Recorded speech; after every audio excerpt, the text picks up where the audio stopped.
Got it. I did not accidentally leave the meeting, which is what I'm supposed to do, is not accidentally leave the meeting. So It's only happened once, so you're I good. know, but now that it's happened once, it's in my head. Exactly.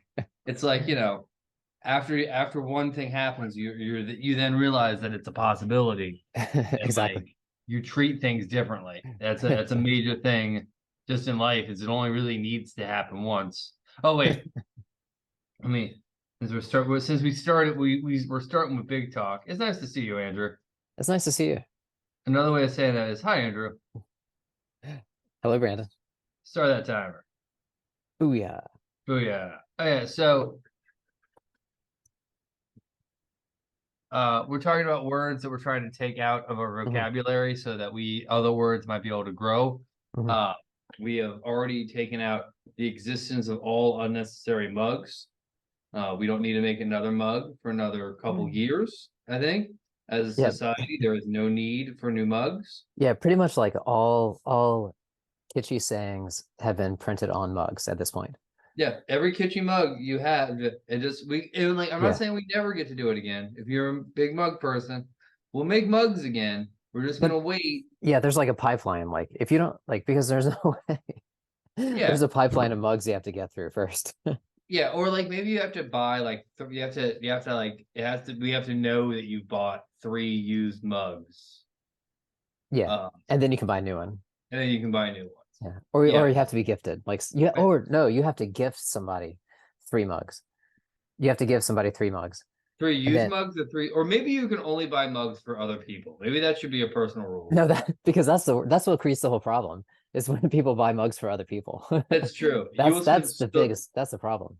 You'll spend so much money on a Right. mug. Like I don't I understand that there's a problem with vintage shopping. Just look at how much mugs are at a Mhm. Goodwill. Just you can go in a Goodwill. It's just I want you to price how much those mugs are, and then realize how much you're spending on not those mugs. Now, if Right. you're buying some artisan mug, I am at a loss, but I still think I am right that like so let's just wait for mugs. Yeah. We're in agreement that we Mhm. can wait for mugs. The thing we took out last week, we also took out while trying to critique something that we Mhm. cannot call it pretentious, Mhm. because pretentious by definition means it is trying to be more than what it is, and by art definition, they are trying to be more than it is. So Mhm. we're just going to take that out. It's okay. We're not going to use pretentious. It's you can find other words that you can use, even if you go, I think he's trying to be more than he is. I think that's a better slam than just saying pretentious. Mhm. Um, so we've taken pretentious out of our vocabulary. We've also removed nostalgic. We removed nostalgic. This is all none of these except for maybe pretentious are permanent removals. These are Yeah. just temporary removals so that we're just we're cutting back the tree a little bit so other stuff can grow. Yeah. Uh, we removed Gotta prune a little. nostalgic. The new mug, No, not a new mug. good. Don't worry, did not violate a rule.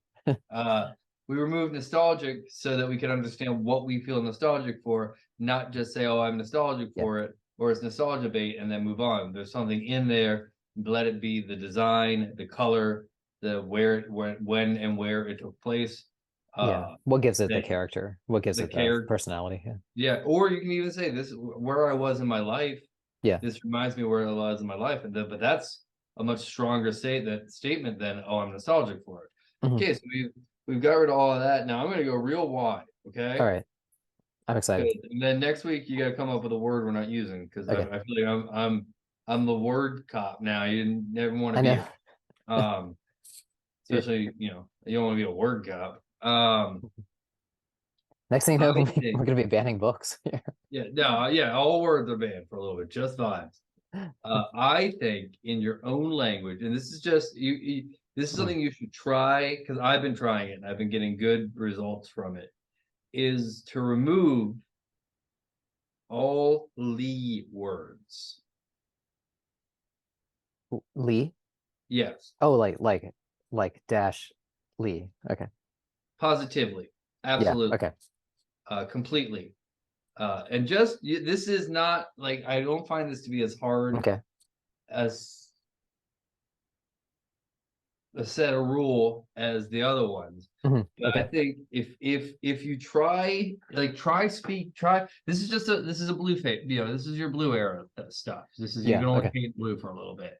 But Mhm. I think if you remove all like if you ever like listen, I think Stephen King came up with this too. But if you ever listen to like something that isn't hitting right, you know what I mean? Like a story that you're like, something about this feels pedestrian, something about this feels Mhm. loose. Listen to how many Lee words they're saying. Listen to how long it takes for them to get to the point. Because I think 9 times out of 10, Lee words are unnecessary diversions from getting to the thing you really want to talk about.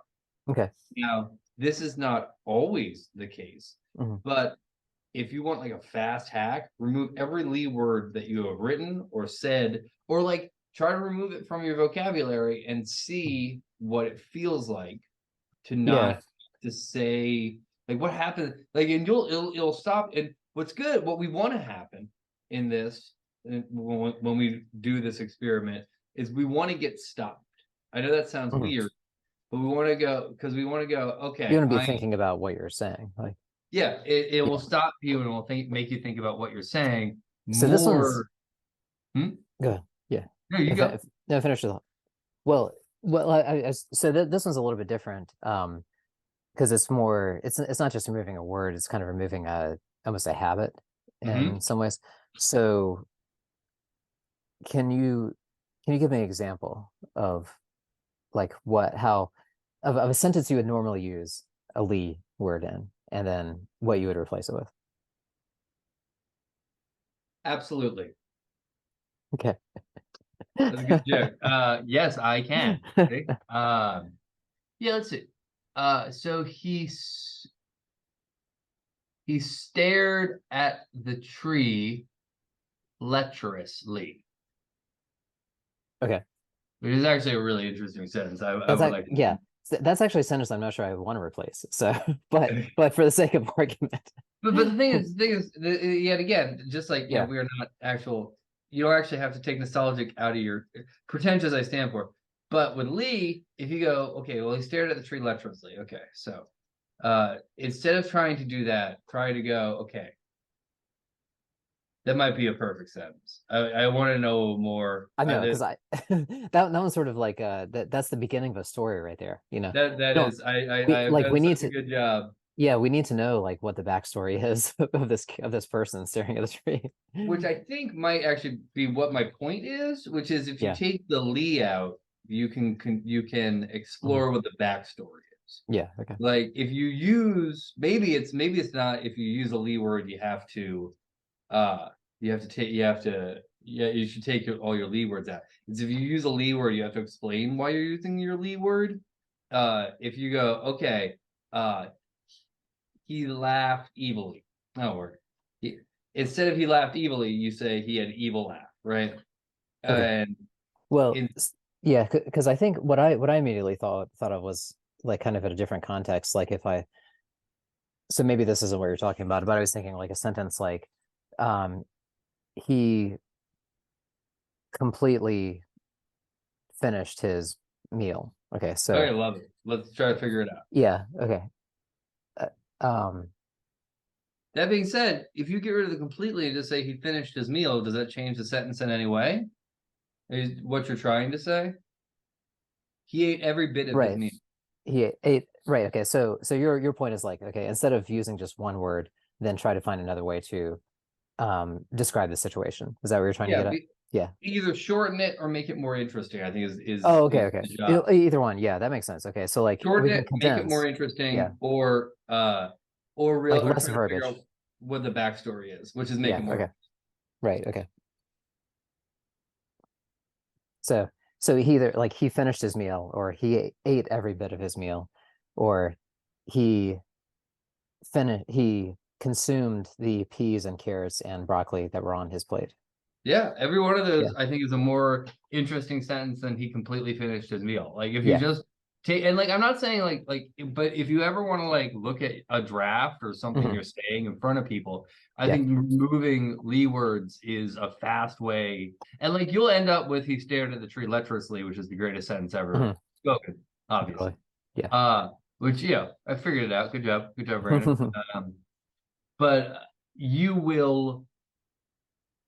I have started doing this because sometimes I have Mhm. like buddies of mine and they're like, "Hey, can you read this thing I wrote?" And like usually the first thing I do is I remove every Lee word from Okay. the um from what I'm reading, and Yeah. then if they're needed, you add them back. I think Okay. there's a big in writing when people ask you like, "Oh," or in anything maybe, there's a big there's that cliche that you have to like want it like you need breathing, but I do think that is important, and I think you can find out Mhm. what you don't need by removing it fast. And if you love it, keep it. You know what I Yeah. mean? But I think that the word that you should get rid of the most is Lee words, completely. Just Mhm. completely get them out of your vocabulary. Mhm. Completely remove Lee words, and you'll have, and Remove perhaps it remove works in. I'm all. sorry. Yeah. Well, no, I was just trying to rewrite that sentence. So the thing that you should do is remove words that are ending in ly. Sometimes it can get too verbose, I think. Yeah, or you could just say don't use Lee words. Yeah, well, yeah, that's true. Yeah, just you don't always have Simplify. to. Yeah. That's the other thing that I found that I did it is I because I've been doing this as a study recently, just for myself, just Mhm. seeing how it makes me talk. Yeah. And it's hard, like, but you don't catch all of them. It's fine. Yeah. Um, Well, but I see the point though, because it's like it is kind of expanding the way that you think and making you think about what you're saying. Because I think a lot of what we say, especially in conversation, ends up being habitual, I think. hmm, So and I know I do it. I have a lot of tics me too. with things that I say, like I say like a lot.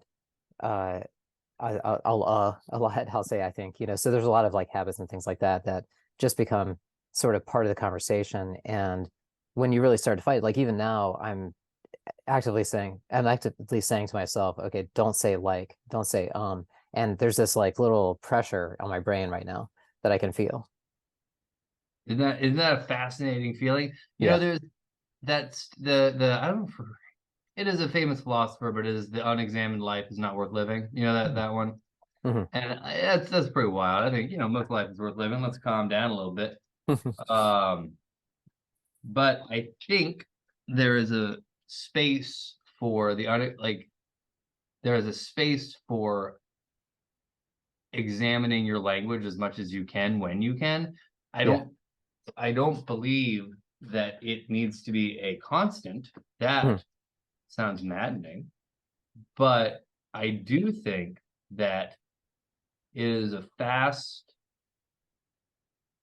way. I've been thinking a lot about I've been really fascinated recently with like the less psychedelic side of ego death. And Mhm.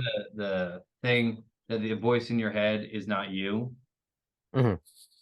Like it's the experiment you do is you stop for a second. We'll do it because we're pulling a clock. Yeah. You stop and then you say hello in your own head 3 times. Okay. Did you hear it? Mhm. So then that can't be you if you heard it, right? Okay. Like so that version of non grounded ego death, we'll call it, Mhm. in the examination of who we are is something I'm interested in. And I think one of the ways that you can explore that is to explore your own language. And it is relatively unpainful. Because some of this stuff hurts. Like some of this stuff Yeah. is hard and oh you have to dig and some of Yeah. it you can just go, there's a little phrase I say all the time. I say, Mhm. I think it's funny that. And sometimes, Andrew, it's not a funny thing. Right. And And I think is I use a lot, but that is a way to, make it clear that is only my point of view. But I think if you were to remove certain words from your language, and a big one is lead words, supposedly at least. And when we speak more deliberately, I find a little bit more joy in it. And when we when we start taking stuff out and we hear our own little ticks and our own little repeated stories over and over again, and our the way we find how to communicate, maybe it might not even be like, and then we can communicate better. That might not be the end process. The end point might just be knowing that you do it, and knowing a little secret about yourself, that now you have a little bit more self-knowledge. And that's time. Self-knowledge, gotta love that Nice. stuff. Okay, see you next week. Peace. Yeah.